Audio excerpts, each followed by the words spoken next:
দেখো দেখো, কিছু জনের রিকোয়েস্টে ডেলি ব্লগ তো দেওয়ার চেষ্টা করছি, কিন্তু সত্যি কথা বলতে বন্ধুরা, ওই পরিপাটিভাবে সেজে গুজে রেডি হয়ে ব্লগ করা আমাদের আর পসিবল না।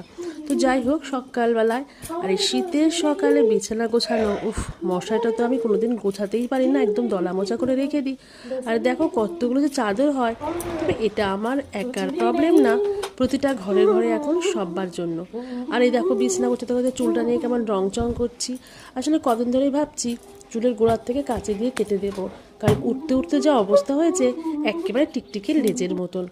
তো বিছনা টিছনা গুছিয়ে তারপর ভাবছি যে না, বর আজকে কম্বল বার করতে বলেছে। প্রথমে শীতটা শুরু হয় পাতলা চাদর, তারপরে কাঁথা, তারপরে পাতলা কম্বল, লাস্টে গিয়ে লেপে শেষ হয়। তো যাই হোক, এদিকে গ্যাসে বসে গেছে আলুর দম। তো মশলা কষাতে কষাতে একটু অন্যদিকে গেছিলাম, তলায় লেগে গেছে।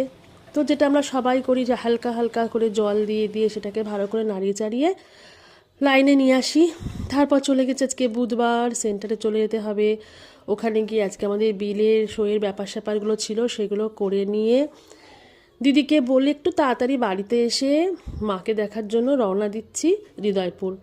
প্ল্যাটফর্মে বসে আছি, ভাবলাম ফোনটা যখন হাতে আছে একটু ভিডিও করে নিই। আর এই দেখো মাকে, এই মধ্যমগ্রামে যাবে না?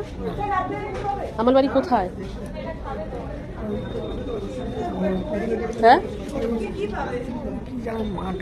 দত্ত দত্তপুকুর, ওখানে যাবে?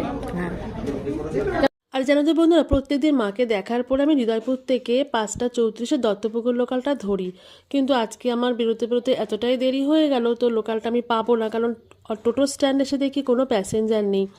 তো অনেকক্ষণ ধরে বসার পরে তারপর যাই হোক প্যাসেঞ্জার আসলো, টোটো ছাড়লো, আর অবশেষে প্ল্যাটফর্মে এসে আবার বসে থাকতে হলো, কারণ বনগা লোকালটা ঢুকেছে। এত ভিড় এত ভিড়, চুপচাপ বসে বসেই দেখলাম।